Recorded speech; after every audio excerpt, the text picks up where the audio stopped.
our LCP, our local control panel, and we're going to just change a few things that you could view and show your customers.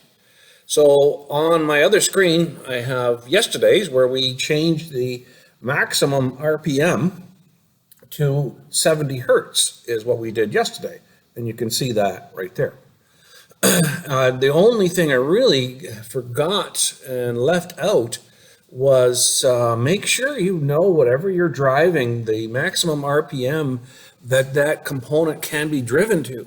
As an example, a lot of our backward incline fans have a certain RPM that's maxed out on them. So make sure that you know what that RPM is when you're increasing the RPM away from 60 hertz.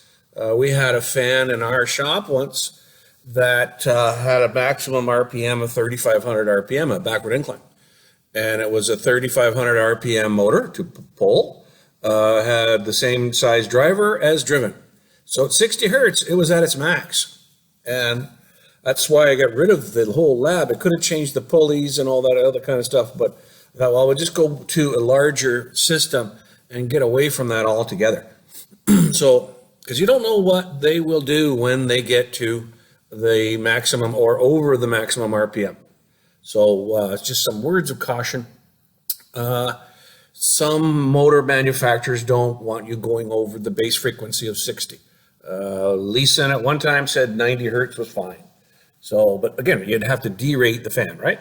Or derate the drive, and obviously pay attention to the maximum RPM. So we're going to go to lab number 5, and we're going to change the LCP line 1 display change. So we're going to change this to show a different thing today. So I've got it powered up. I got my computer here all set to fly. We're going to push main menu twice.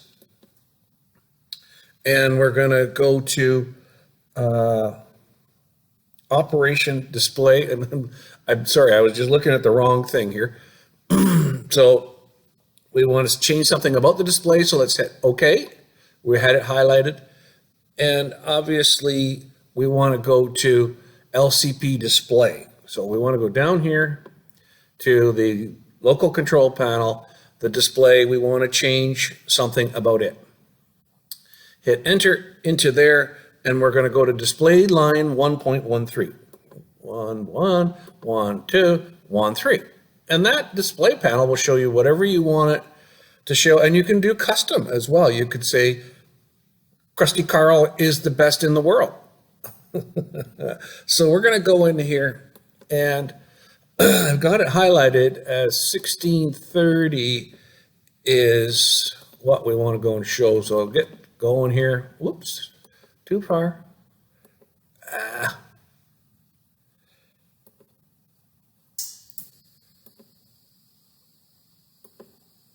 1630 DC link voltage. Good. All right, so hit that, display that.